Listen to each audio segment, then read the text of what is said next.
Well, g'day. Just thought I'd tune in and say hello after just freshly jumping out of the shower. Combed my hair. Never done that before. Well, not since I was a teenager. Even then I couldn't get a comb through it because it's so bloody thick. But when it was all wet and stuff, I decided to give it a go and see what happens, and I was disgusted. You should have seen it. I nearly got the camera out just to record some. Ugh, gross, man. Here I am thinking that a new skin tonic is stopping my head from getting all itchy and dandruffy. Well, stopping it getting itchy, I'll give it that much, yep. But holy crap.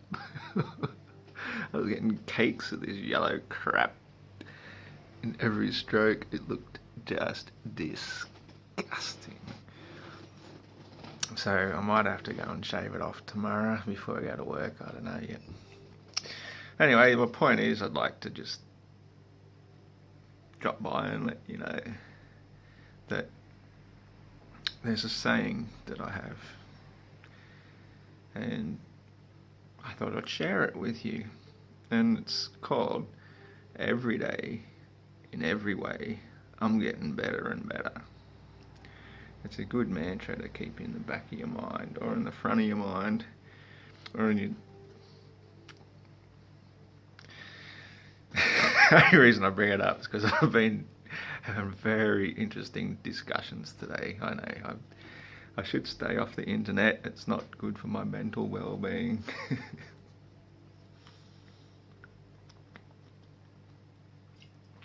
This guy, he knows who he is. I can't even pronounce his name. It's a funny one. It might come back again later in the down the track, but he's one of these strongly atheistic people, and extremely intelligent, well-learned, can tell you all the different parts of your brain. And he's been telling me about my psychosis and my, what is it, Christ psychosis, because of what I grew up with. It's very, very interesting because I'm trying to introduce deeply spiritual things, and the biggest one I'm trying to bring in really big time now is Sophia's correction. Now do look up John Lash and his interviews on YouTube. You really need to listen to his interviews. John Lash and White Genocide, put that in YouTube, listen to that one. Now it's not about racism, so listen to it and you'll understand. You know me, I've talked about before, I don't think white is even a natural colour. I think black is the natural skin colour, and white is an aberration that's come about from toxic leukosis, is what I call it. I think John Lash even brings up the word leukocyte. So he's got a different angle from it, thinking that white blood cells are the fighter of an infection. Whereas I've got a different mind again, so maybe I have got a psychosis, I don't know. But my belief is our bodies are always trying to eliminate white blood cells. That's why when we get a cut or something, they're the first things present, because that's finally our body's got an outlet to get rid of them. But because we're in such a chronic state of illness, they just fester there and cause an infection. Whereas once you've gotten rid of all your white blood cells, you can cut yourself and you'll barely even bleed, and it will heal up very, very quickly. No infection, barely even leave a scar. You might even notice I've got a bit of a scar. A bit hard to see because the camera's really good at focusing and shit. It runs down here. I don't think it's even going to focus. Oh well. There's actually two there. The first one I did when I was about 5. Just cut myself. I was making bow and arrows with my first pocket knife. Yeah, my parents gave me a pocket knife when I was 5. I was stoked. One Christmas, or come out and we see our presents sitting there, and I'll go, a pocket knife? Me, 5 years old? You got to be kidding me. Good on your mum and dad, great parenting. And it was actually good parenting. You know, I grew up learning how to cut myself, threaten my little sister and all that sort of shit. So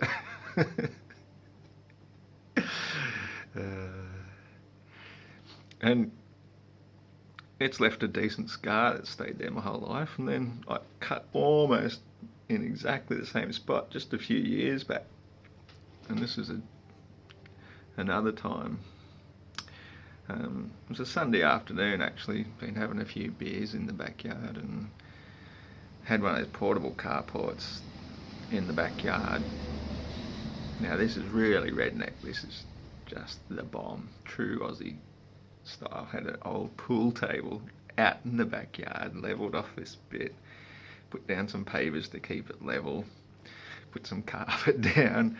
I had this portable carport with then a massive tarp over it, all stretched out in my backyard. It was just brilliant. Had the barbecue out there, the stereo pumping. Put some party lights up around it. Yeah, man, it saw me through some seriously troubled times, I can tell you. Playing pool was my therapy. And anyway, over time these things rust and stuff, and one of the legs had rusted off, and so I'm just trying to adjust it a bit, and a sharp bit of metal was jagged and just cut straight through my hand, and I thought, yeah, no big deal, I'll just pinch it shut for a bit, it'll soon stop bleeding. Didn't stop bleeding, kept going and going for ages, and so I thought, oh fucking hell, I'm going to have to go get this stitched up. Just what I need on a Sunday afternoon. I got a few beers in my belly. I was in no state to drive down to the hospital. So I thought, I'll do a bit of bush surgery on this one.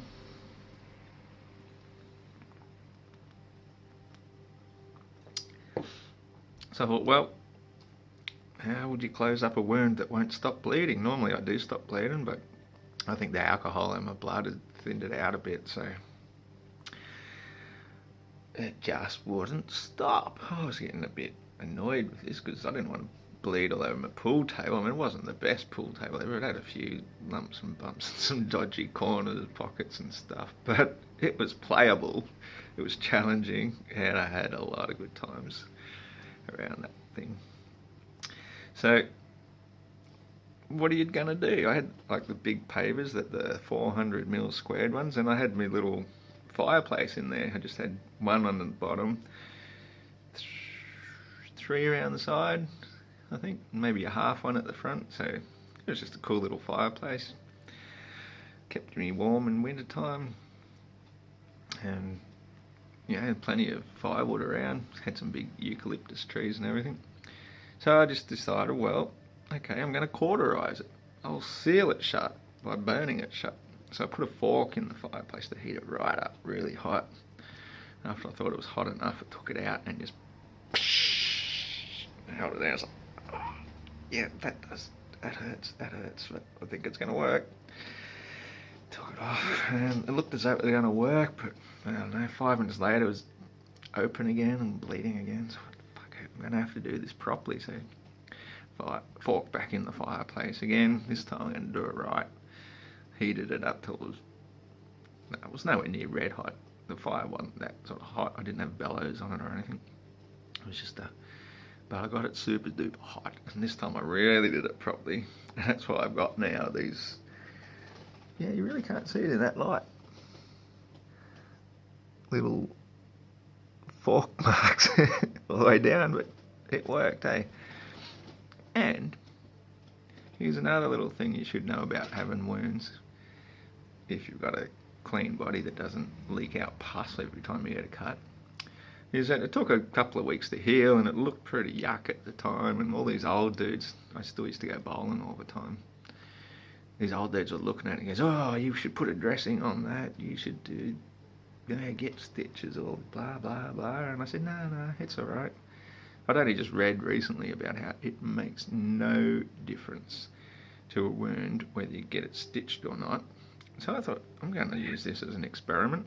I'd already cauterized it to close it up as best as possible, stopped it bleeding at the time. And after about 3 to 4 weeks, bam, healed up beautifully. Had a little pink scar, looked no different from the other one, or any other of the heaps and heaps of scars I've had that some got stitched, some didn't. So the body is really good at healing itself, but you've got to keep it in good condition. And as I say, white blood cells, that's what makes us look really pale, especially when you've been for a while not being a meat eater. You notice the difference in people who are, or the ones who eat dairy, and you just look at their skin and you can see it in them. They're pasty and they sunburn really easily. Like, I've got to a point now, I used to sunburn really easily as a kid. I grew up on the meat and milk and all those diet, and I'd sunburn like an hour out in the sun, I'd be pink. 2 hours out in the sun, I'd be bright red, and sometimes even blister. Now I can go out for 3 or 4 hours straight without any sort of sun protection, and I barely even burn. I get a slight little tan, so I'm working on something good there. Now, it certainly doesn't hurt to use coconut oil, as I've shown in my secret skin recipe. I just use coconut oil. I mix in a couple of really nice essential oils. One of them is tea tree oil, excellent antibiotic, antibacterial. Eucalyptus, again, same thing. Bay oil, get that from the Indian bay tree, bay leaves. It's one of the main ingredients I was trying to explain once before in one of the fish cure. It's the antifungal. So, and it smells great, I love it. And a bit of frankincense oil, it's a beautiful one. It's a lovely smell. You mix all those together, works as a brilliant natural sunscreen, and just happens to be excellent for keeping the mosquitoes and other biting insects away 99% of the time. So, and hence why my skin, for a 45-year-old dude, I'm not looking too bad, you know. I'm not too full of myself and too narcissistic, but I do get complimented quite often, and most people have said most of my life since I've in my 20s, I look, you know, still in my 20s, and I feel like I am. I've got good genes though, I have to admit. My grandfather didn't actually marry till he was 35 and had 9 kids. But my other grandfather, on the other hand, he's the one, actually they were both pretty handsome dudes. No wonder I got it all happening. Handsome, intelligent, gentlemen, science teachers, farmers, bit of everything. It's good to be me. Sorry guys, but fuck it, you know. Gotta tell the truth where the truth can be told. Every day and every way I'm getting better and better.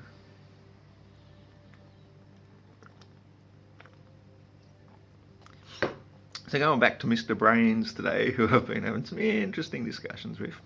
He's obviously far more intelligent and learned than me. Very atheistic. So of course he has to pick on me because I've got spiritual leanings. And he just thinks that's a disease of the head, disease of the brain. Whereas I can see where he's coming from. I feel that way too about a lot of religious people. I think they have got serious types of schizophrenia, and I've certainly got my own unique kind of hard to diagnose schizophrenia. I get that. I'm not going to argue that.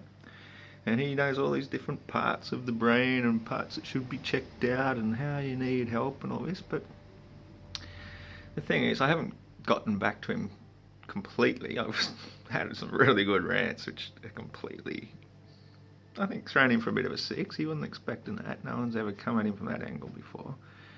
But the one I'm going to come back to him to is that when you've got your body in super good health because of your nutrition and your cleansing, and by not overstuffing it with 3 meals a day and, you know, wasting all your energy trying to digest all this crap that your body just can't deal with, and you're getting sick several times a year. I haven't been sick more than several times in the last decade, and even then I wasn't seriously sick. Usually if it is, it's because I've just gone and gotten so pissed, blind drunk that I don't wake up till 12 o'clock the next day or something. I've got to be careful with that. It's easy to overdo a good thing. So, I'm going to come back and say, well, actually, when you've experienced what it's like, the mental clarity that comes from having a clean body, your body, as I've said before, is the temple of the soul of your higher self. Now, your higher self doesn't want to come into a filthy house. It won't dwell there. It might come in every now and then because it's trying to look after this body as best it can. But when you take control and look after your body as best you can, by learning all the tricks and secrets to good health and all the gifts of Mother Nature, it awakens the other brain, which is in the gut. And that is your true brain. It resides in the stomach. So these mental midgets, I call them, these men of science and atheism who know about all the different parts of the brain, and they take pictures and scans and hypothalamus this, and you don't need to know the name of every single thing inside your head to know how it works. The brain is not the mind. The brain is part of it, but your mind is a greater thing than the physical brain. And if your physical brain isn't operating on a super healthy, flowing body where every fluid thing, not just the blood, the lymph, there's heaps of different cycles in the body. Many of them aren't even recognised. So to be this atheist doctor and think you know it all because you know the names of the different parts of the brain and you've studied people with certain diseases, you don't know shit until you've had an awakening, a full body spiritual awakening, where you can then just chill and stop judging everybody. You just don't care what other people believe. Sure, if religious people are happy by praying and chanting and believing what they believe, then so be it. Let them be. You don't have to sit there and judge them and criticise them, because every time you do, when you're pointing your finger and saying you're an idiot, you're pointing three back at yourself. You are judging yourself. Judge not lest you be judged yourself. It's not just a religious dogma. These things were based on common sense from highly enlightened people over the years. Sure, they get twisted and used the wrong way, but most of these things that have been remembered because they came from a good source. Now, I've postulated this Gaia theory, the Sophia's correction, and I believe this is what we're building towards, is when enough people believe and understand and know and work with the true God. This is not a mental psychotic problem. I have looked into this all my life to discover who the true God really is and why she has been hidden from us all this time in plain sight. Because men cannot stand the fact that Mother Earth herself is the one true God. They want to worship the Son of God. And so they invent the heliocentric model and put us on a spinning ball going around our little prison for our minds. The Earth is infinite. It never ends, has no end and no beginning. It goes forever, and we can dwell on her forever. And the correction, Sophia's correction, is going to come and heal the mental illness of these sick deluded men who have been fucking her over for centuries, raping her senseless, polluting her, spraying shit in the air, pumping shit into the water, fucking up the ground, wiping out the forests, destroying species left, right and centre. She herself is going to be the correction if enough of us get behind the idea that she is the one true God and she is here as our mother who loves her true children, who devote their lives to her and saving her, and stop fucking her over. You demented, deluded fools. If you read the Essene Gospel of Peace, Book 1, Jesus himself gives us the instructions to how to get in touch with her angels, the angel of air, the angel of sunlight. The sun is a high angel. You know, Lucifer is not an evil devil, as some people like to believe, and then trick us into thinking the Son of God is Jesus and he's the Son, not Lucifer. Sunlight is one of God's greatest angels, but so is air and water and earth. And the combination of them is what we are. We are the children. We are the fifth element.